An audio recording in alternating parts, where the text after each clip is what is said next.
Muito bem, para iniciarmos a cabeça do nosso personagem Lego, nós vamos pegar um cilindro, projetar o desenho do cilindro aqui, vamos apertar a letra F, vamos visualizar aqui na visão frontal, apertando W e posicionando a cabeça na direção aqui da marcação da cabeça do boneco. Podemos apertar a letra R e aumentar o tamanho dessa cabeça. Para visualizar com a transparência, podemos apertar a combinação Alt X, e aí a gente vê transparente, e o F4, nós conseguiremos visualizar as linhas dessa geometria. Quando a gente clica aqui no menu Modify, podemos ajustar alguns parâmetros. Entre eles, vamos colocar aqui a quantidade de lados, eu vou deixar 8, e vou deixar aqui uma quantidade menor de segmentos no Height. Após fazer esses ajustes, podemos começar a modelar o formato da cabeça. Então, eu vou converter aqui para Editable Poly. Após converter para Editable Poly, nós ganhamos essas maneiras de seleção. Eu vou fazer uso da opção Vertex e vou fazer uma caixa de seleção nessa região aqui em cima. Vou apertar W e vou trazer para baixo. Aqui eu vou selecionar agora essa ponta, vou apertar R e pelo meio, nunca pela extremidade do X, porque senão ele vai ficar oval. Tem que ser pelo meio. Eu puxo até aqui assim, ó.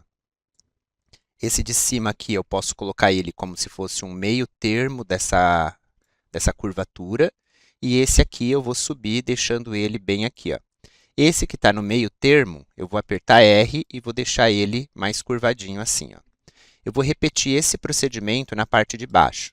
Eu vou precisar, então, de 3 segmentos. A base eu já tenho, aí eu tenho esse aqui, que vai ser aqui o limite, e eu preciso agora de um no meio aqui para poder começar a reduzir e tal. Para conseguir adicionar mais um, eu posso usar o atalho Alt 1, e assim eu consigo clicar e posicionar mais um segmento. Agora eu vou apertar W novamente e vou reduzir esse daqui, ó. R, sempre pelo meio, vou reduzir até o valor ali que eu acredito que já fique bom. Vou pegar agora esse do meio e vou puxar aqui, ó. Muito bem, temos o formato dessa parte cilíndrica aqui. Agora nós vamos fazer esses acabamentos na parte de cima e na parte de baixo. Vamos começar pela parte de cima. A parte de cima, você vê que eu girei na perspectiva com o Alt e a roda do mouse. Vou selecionar agora essa face de cima.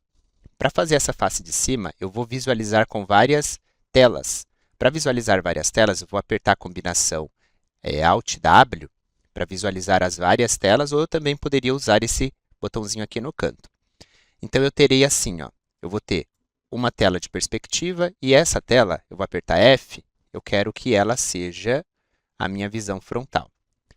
Com isso, eu posso agora fazer o seguinte, se eu apertar W e puxar, eu percebo que o fato de eu estar puxando ela aqui, ela está muito grossa com relação ao tamanho que precisa ser. Então, eu vou apertar R e com o Shift pressionado, eu vou puxar aqui, ó. Aí ela vai ficar mais reduzida. Vou apertar W e com o Shift eu puxo para cima. Só que agora eu achei que ficou muito fina. Então, eu vou dar um Ctrl Z, vou apertar R e vou aumentar só um pouquinho. E agora sim, W, Shift eu puxo até a altura que eu quero. Ok, então essa estrutura já está feita. Vamos fazer a parte de baixo agora. Para fazer a parte de baixo, eu vou então selecionar aqui a parte de baixo, vou segurar o Shift e vou puxar para baixo. Após puxar para baixo, então eu vou fazer assim, eu vou apertar R novamente e pelo meio, eu seguro o Shift e puxo, tentando fazer essa extrusão aqui, que vai ser o encaixe para o pino que vem do corpo. Então, eu vou apertar o W agora e vou extrudar para cima. Ó, esse valor que eu coloquei aqui, você vê que foi variável, eu não consigo mensurar quanto que eu escalonei reduzindo, mas a gente percebe que quando eu faço a extrusão para dentro, ela está na altura correta. Essa extrusão é segurando o Shift, tá? Para eu conseguir fazer essa extrusão dessa maneira. E aí eu elevo até o limite aqui, ó, da marcação. Então, essa é a estrutura da cabeça, ok? E aí, eu preciso resolver esses n-gons aqui. Para resolver os n-gons, eu vou aqui ó, visualizar ele na visão frontal, vou olhar de cima aqui, ó, e eu preciso fazer uma cruz que vem daqui e uma outra que vem daqui. Para fazer isso, eu vou entrar no modo de seleção de vértices e vou descer a barra de rolagem até localizar uma ferramenta chamada Cut. E então eu clico nesse ponto sem segurar, e depois eu clico nesse outro e dou o botão direito do mouse. Clico nesse ponto e depois eu clico nesse outro e botão direito do mouse. E dessa forma, eu tenho a estrutura do N-gon resolvida.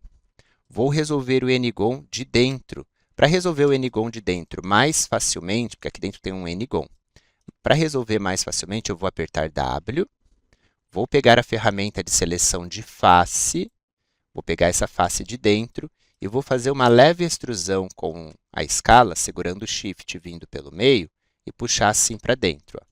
Após fazer isso, eu vou pegar então a ferramenta Vertex, vou voltar lá na ferramenta Cut, que está lá embaixo, e depois eu vou ligar esses pontos, olha.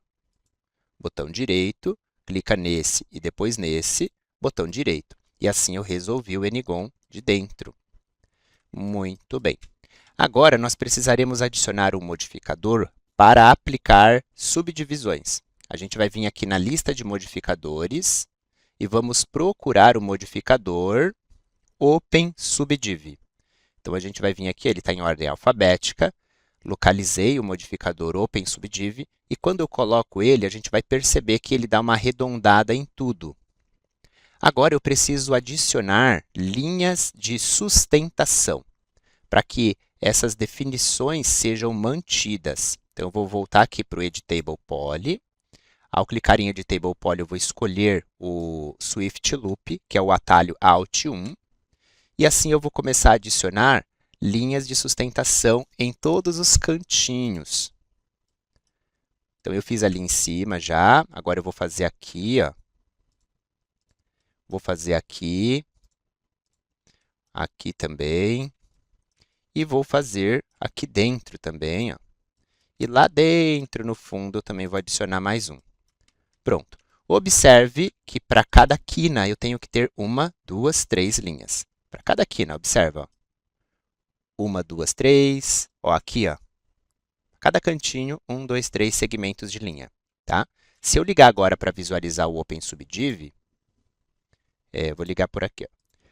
Observe que agora eu tenho o formato da cabeça Lego com a definição, com alta definição. Entretanto, eu ainda consigo ver ele um pouquinho facetado.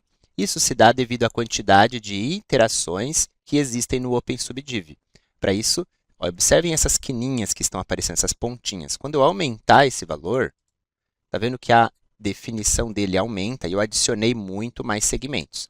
Agora eu vou voltar na minha visualização frontal e perceber se os volumes eles estão adequados. E aqui eu consigo perceber que ele está levemente menor do que o tamanho que ele precisa ser.